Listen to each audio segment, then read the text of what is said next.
शेख हसीना को हिंडन बेस जो commander air commander Sanjay Chopra उन्होंने रिसीव किया, ये जानकारी आ रही है। सुमित, अगर आप इसको कंफर्म कर सके तो बताइएगा क्या जानकारी आ रही है। बिल्कुल गौरव, ये प्रोटोकॉल होता है जब भी कोई ऐसा बड़ा डेलीगेट किसी भी देश का वहां पहुंचता है तो निश्चित तौर पर जो कमांडिंग ऑफिसर होता है ग्रुप कैप्टन रैंक का, वो उनको रिसीव करता है। और खासतौर पर यह भी कि क्योंकि उनके प्रोटोकॉल में किसी तरह की कोई कोताही ना हो, क्योंकि वो पहले प्रधानमंत्री रही हैं और बांग्लादेश में कई बार आ चुके हैं, तो निश्चित तौर पर उनको रिसीव किया गया, उनको एक अलग से जगह दी गई होगी और खासतौर पर उनको क्या कुछ चाहिए, क्योंकि देखिए रिफ्यूलिंग होनी है उनके एयरक्राफ्ट में या बाकी चीजें उनको मिलने जाना है दिल्ली, ये सारे प्रोटोकॉल बाद में डिसाइड होते हैं। लेकिन उस समय क्योंकि वो वहां पर उनके वो पूरे कमांड के या फिर उस बेस के चीफ होते हैं, चीफ के तौर पर काम करते हैं, कमांडिंग ऑफिसर के तौर पर, तो निश्चित तौर पर उनको रिसीव करना, उनको बैठाना, उनकी कुछ अगर जरूरत है तो उसको पूरा करना, ये निश्चित तौर पर एक गेस्ट के तौर पर किया जाता है। बिल्कुल। और मैं एक तस्वीर दिखाना चाहता हूं, पीसीआर आप प्लीज मेरा मोबाइल अगर दिखा सके, हमारे मोबाइल विजुअल को, ये तस्वीर देखिए, ये है विक्ट्री चीयर्स,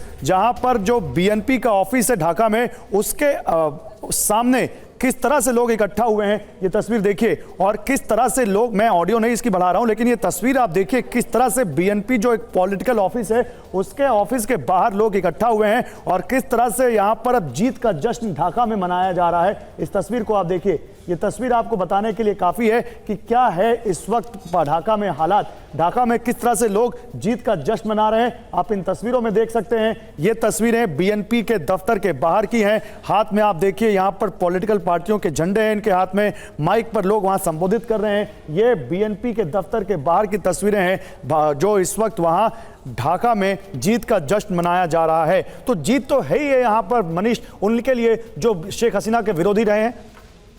देखिए, अब जब शेख हसीना को देश छोड़कर निकलना पड़ा तो ऑब्वियस है कि उनके विरोधी तो जीत ही गए, लेकिन बांग्लादेश जीता कि नहीं ये बाद में तय होगा, क्योंकि देखिए 18 करोड़ की आबादी है। आप मुझे 18-20 हजार लोग दे दीजिए और कहीं भी किसी देश के राष्ट्रपति प्रधानमंत्री के घर पे चढ़ जाइए, वो प्रधानमंत्री को जाहिर है जान बचाने के लिए निकलना पड़ेगा, फिर आप कहिए कि अब हमने देश पर कब्जा कर लिया।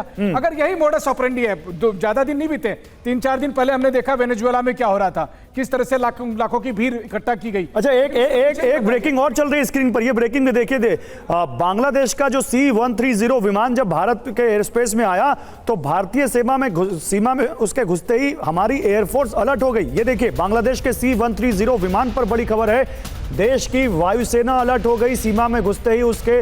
और यह भी कहा जा रहा है कि कुछ जो लड़ाकू विमान थे वो भी हवा में पहुंचे चेक करने के लिए। ये क्या है सुमित?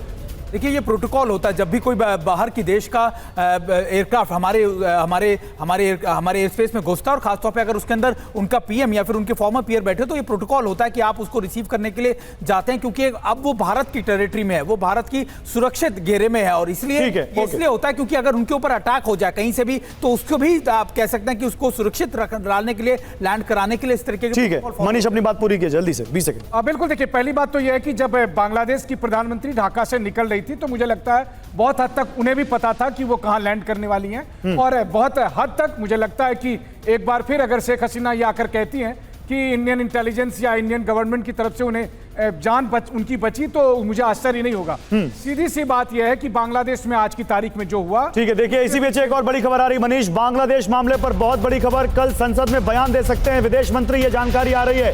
संसद का सत्र इस वक्त चल रहा है और इसी बीच जानकारी आ रही है कि कल बांग्लादेश के मुद्दे पर बयान दे सकते हैं विदेश मंत्री एस जयशंकर संसद में।